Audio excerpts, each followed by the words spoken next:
Aw yeah, I'm still not done. You thought I covered every version of Persona 3? Well, you're wrong. And I was wrong. I'm actually kinda baffled that I haven't covered the Persona 3 movies already, because I low-key have a grudge against these films. Not because the movies are terrible, but rather because I think they've really warped the way people view Persona 3. Or hell, maybe even Persona in general. Before Persona 3 Reload was even rumored, there was this huge demographic of people who insisted that the movies were the best version of Persona 3. They didn't want to play Fest because ew computer party members, and they didn't want to play Portable because ew 2D. So the only other alternative to really get the story of Persona 3 in some shape or form was to watch the 4-part cinematic retelling. Or read the manga, which I've only ever seen like 2 people talk about. Oy, that means I gotta make a video on that too, great! So the biggest issue that kinda ends up plaguing all 4 of the movies is, well, the fact that they're movies. Yes, the medium is largely the root of the problem. Now obviously some condensing of the story is going to happen no matter what, it's unavoidable. But to convert the span of an 80-hour RPG into 4 hour-and-a-half-long films obviously means you're gonna have to cut out a massive chunk of the game to make it work. However, I believe the movies tend to speed through parts of the story just to get to the parts they really wanted to animate. This, in my opinion, kinda ends up being a huge disservice to the story. Now, to be fair, these movies did try their darn hardest to make it work. In fact, I'd go as far to say that these movies are of much better quality than most other Megami Tensei anime adaptations. You know, for whatever that's worth. So keep in mind, the point of this video isn't to say that they could have tried harder, or that they're lazily made. I'm only here to point out what these movies are missing and how it hurts the story. But before we get into all that, I have something to say that might interest the Persona fans in my audience. Goddess of Victory Nikke is doing a collab with Persona 3 Reload, Persona 4 Golden, and Persona 5 Royal, the first crossover between another IP and all 3 of these Persona titles. And to my surprise, they actually reached out to me to sponsor today's video. A strange anomaly called the D-Wave ends up transporting characters from the Persona series into the world of Nikke, a third-person shooter RPG taking place in a post-apocalyptic future, where the world is overrun by mechanical creatures called raptures.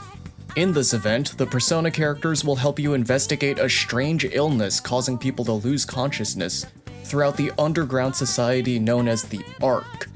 In this collab, Makoto Nijima from Persona 5 and Yukiko Amagi from Persona 4 will be SSR characters. If you're a big fan of Persona 3 like me, then you'll be happy to know that Aegis can be obtained for free just by doing the event gameplay.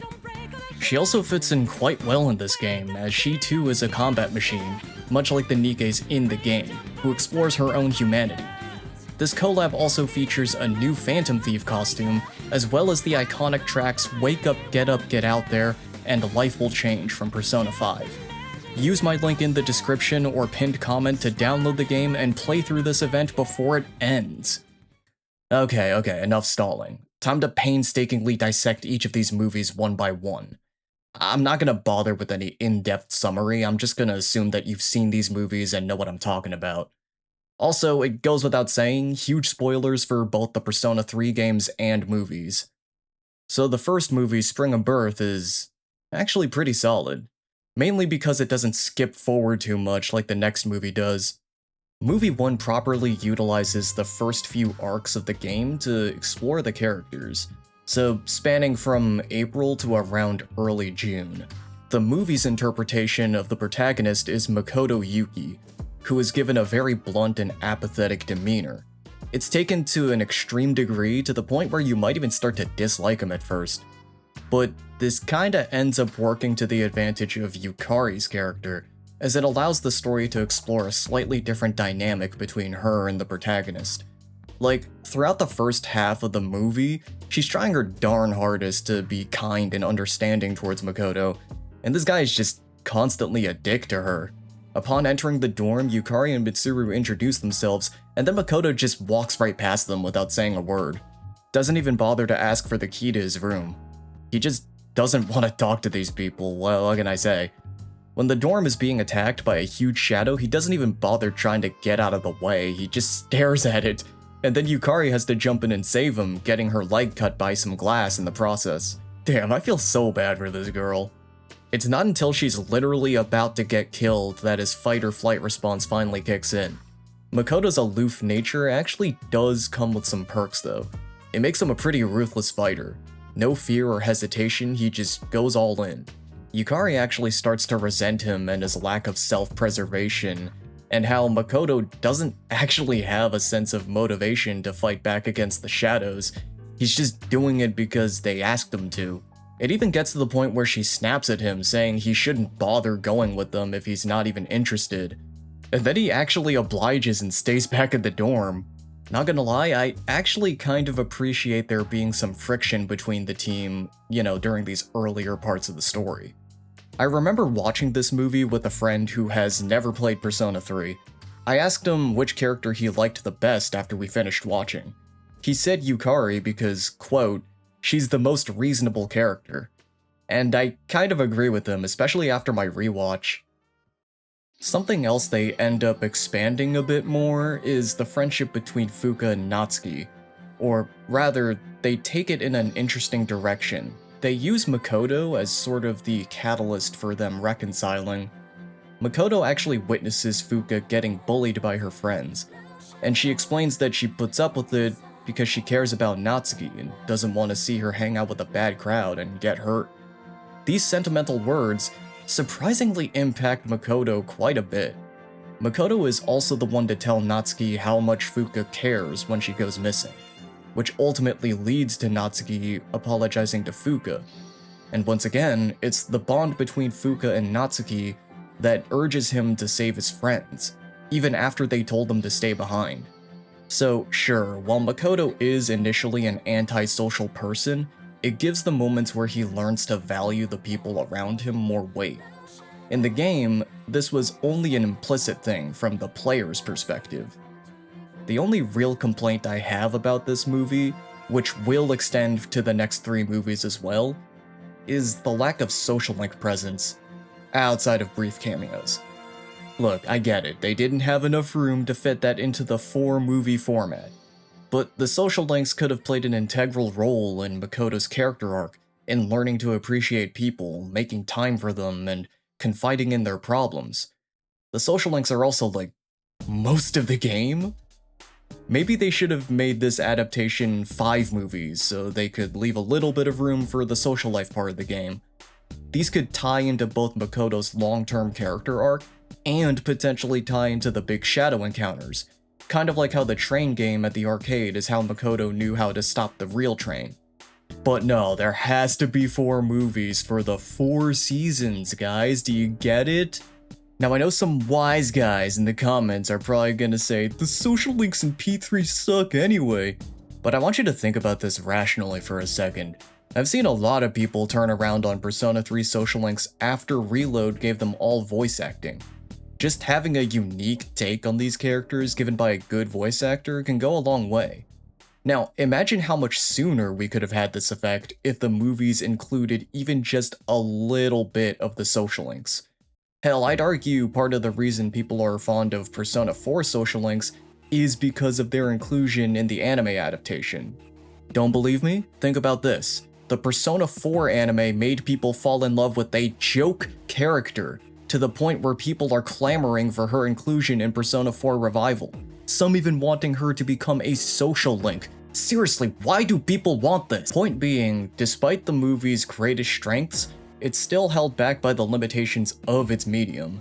I want you to keep all of this in mind for the rest of these movies, as the problem I just mentioned will extend beyond the lack of social links. Case and point, Midsummer Night's Dream. The movie that tries to do way too much with not enough runtime.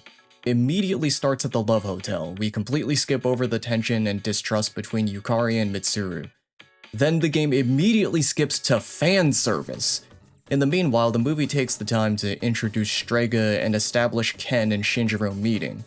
I could go into detail about all these parts of the movie that differ from the game, but none of that is really relevant to the point of this video, and I'd rather not have this go on for, like, over an hour.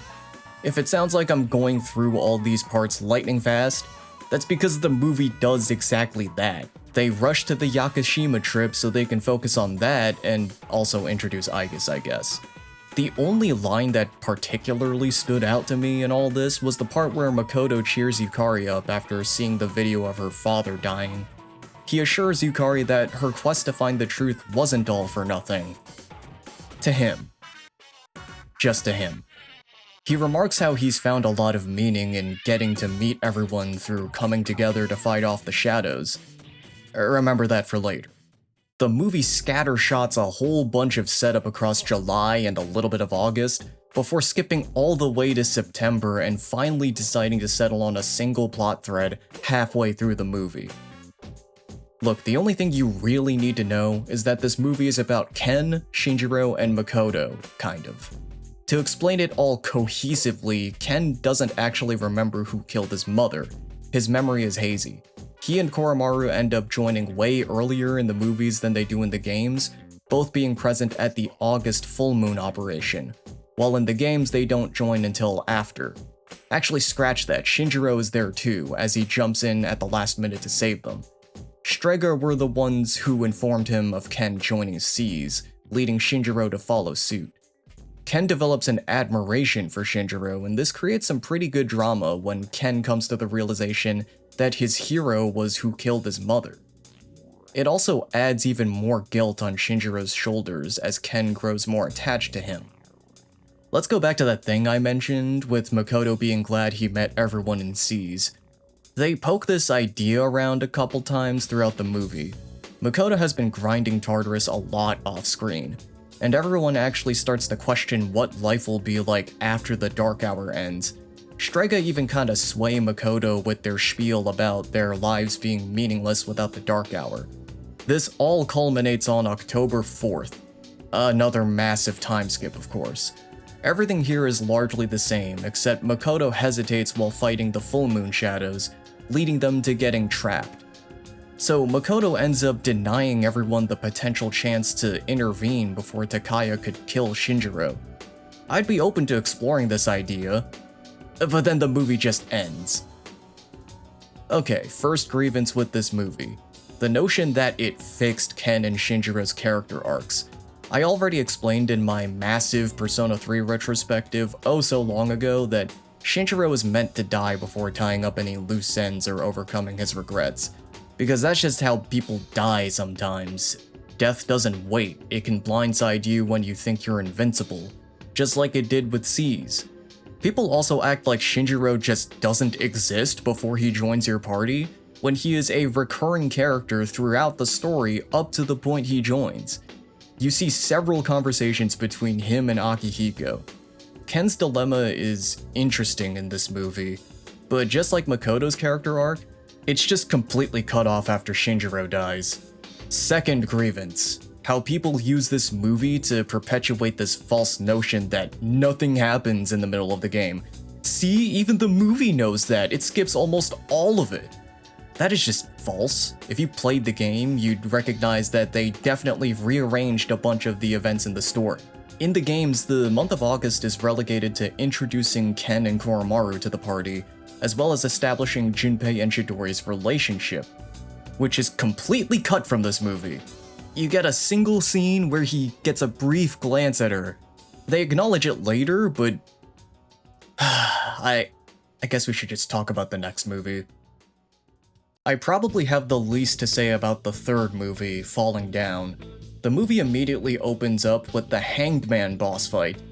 Remember when Junpei had to earn his trust back after he acted up on the monorail?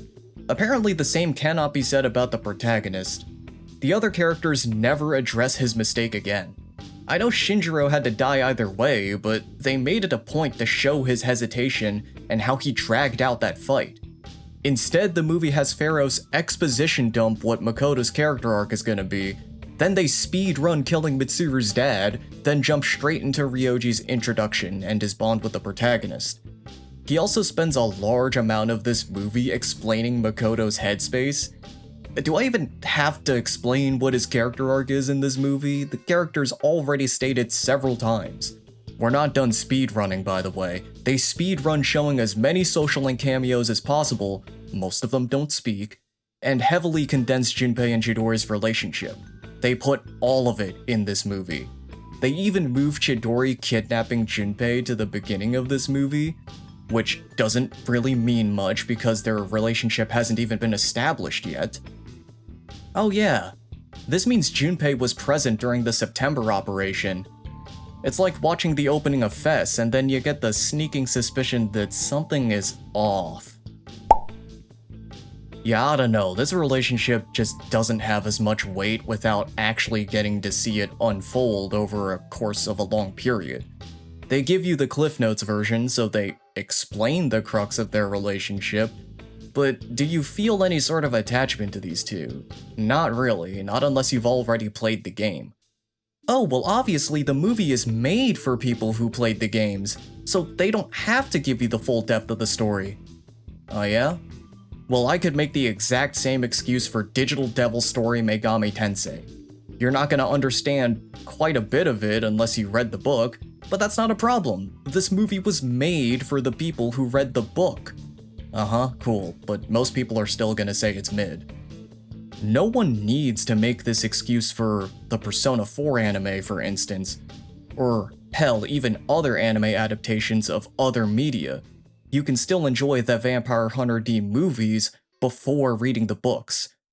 But nah, Chidori's death scene is prettier here, so obviously it's better. If I had to guess why they kept Chidori's entire character isolated to this one movie, it's because she and Makoto basically share the same arc. They're both afraid of developing attachments to people because it leads to fear of losing those things when you or the other person dies. But it is kinda dumb that they share the same character arc. Oh, and in case you missed it, they completely skipped over Ken's resolution after Shinjiro's death.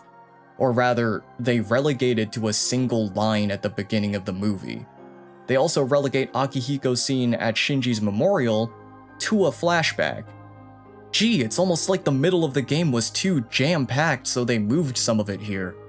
I know I've been pretty harsh so far, but for what it's worth, they didn't wait until halfway through the movie to have Makoto and Ryoji spend time together. It's a step up from Ken and Shinjiro. While this movie has less time skips than the second one, they still rush through quite a few things outside of the Ryoji arc. Last movie, Winter of Rebirth. This one's not as good as the first in my opinion, but it is better than the last two. The movie isn't juggling 5 different plot threads, so that certainly helps. For once, the movie actually picks up where the last one ended, with Aigis getting defeated by Ryoji. Ryoji wastes no time. He reveals that he's the Death Arcana, destroys Moonlight Bridge just to prove a point, defeats everyone's personas, and warns Seas about the end of the world. The next half of the movie is dedicated to showing how bleak and seemingly hopeless the situation is. It's a bit heavy-handed, as they immediately kick it into gear as soon as Ryoji leaves, but there's some pretty hard imagery in this film, like Fuka finding a dead cat in the snow, or the hole over Jesus' face on the stained glass window during the Nyx cult meeting. You can feel how much the prospect of an unavoidable death is weighing on these people. The strongest example is Yukari not eating for days, and she hallucinates her own persona attacking her. So, fun fact about the first time I saw this movie. When Makoto is wandering around in the snow and walks up to the destroyed Moonlight Bridge, for some reason I remember him walking way closer to the edge, implying he was going to jump. But I guess I hallucinated that because that's not remotely close to what happens. The part I did remember correctly was the dark contemplation Makoto has about choosing to erase all the memories of the Dark Hour. And they actually show an interpretation of Persona 3's bad ending. So a detail I held off on until now is that whenever Makoto has flashbacks to the accidents that killed his parents, he can't quite remember the last thing his mom said to him. Until this scene. His mom's last words simply telling him to live is what snaps him back to reality. And now, time for Elizabeth fan service. No, not that part. I do think it means a lot more that the team declares their promise to meet again on the school rooftop, where they say they're going to meet. I don't even mind the skip all the way to January 31st because it feels very appropriate and flows very cleanly coming off the heels of that scene. If I had to single out the best strength of the first movie, I'd say it handles adapting multiple consecutive stretches of the early game quite well. The greatest strength of the fourth movie is the fact that it actually puts its whole ass into adapting this one part of the story, instead of crunching 4 months together. It feels cohesive, and it's obvious they put the most budget into this movie for the next Avatar fight alone. The real complaint I have is that the characters all simultaneously have their second awakenings at the very end, except for Junpei, who had it after Chidori's death, as is proper. It's a very blatant consequence and reminder of how much they had to scatter the character development throughout the rest of the movies. Alright, so the movies are far from perfect. What's the big deal? In the grand scheme of things, nothing really. The movies as a whole are at least serviceable. But remember what I said at the beginning of the video. People were shilling these movies as the best way to experience Persona 3 at some point, and that's just never what these movies were cut out to be. What's left the same from the game is oversimplified, and the creative liberties only really reach their full potential in the first and last movies. But regardless of whether you agree with my take or not, it's clear as day that either way, these movies are clearly meant to be treated as their own thing. And yet there's always been this desire to conflate the anime adaptations into these games. People did it with Persona 3 back then, and Persona 3 Reload would end up lifting quite a bit of art direction and imagery from those movies. But to Reload's credit, it does mostly stick to its own thing. Nowadays, people are doing it with the Persona 4 anime. They want Yu Narukami's character to be fully adapted into the game, and I'm just sitting here thinking, why can't we just let these different interpretations be their own thing? It's what makes them special to begin with, flaws and all. If you prefer the anime adaptations for whatever reason, that's fine. I just don't like this assertion that these two different mediums can even compete with each other. The thing about games, including story-driven ones, is that the story is meant to be consumed in the context of the game's pacing. Story progression in games is debatably the reward for getting through the gameplay segments. The time passage mechanics and the narrative are intertwined with each other. The movies can try to compromise with that, but not without taking your own creative liberties. Trying to use the movies as a substitute for the games is like trying to take the yeast out of bread, and then using the yeast as a substitute for the bread. Letting the games and the films each stand on their own merits is more like having two different dishes that share some of the same ingredients. So trying to combine both of these things sounds quite enticing, right? But more ingredients doesn't always equal a better result. I'm having late night cravings as I'm writing this, if that wasn't obvious, so I think I'm just gonna stop right here. I have no idea if this video will get demonetized. I know there are uploads of these movies on YouTube, but that might not always be the case. YouTube's copyright system is never stagnant. I used to be able to use DDS Boss music. Then the soundtracks got added to Spotify. So consider supporting me on Patreon for just $1 so all this work doesn't go to waste. Don't do it on iOS though, they charge extra just to leech off creators. Do it on your web browser like a normal person.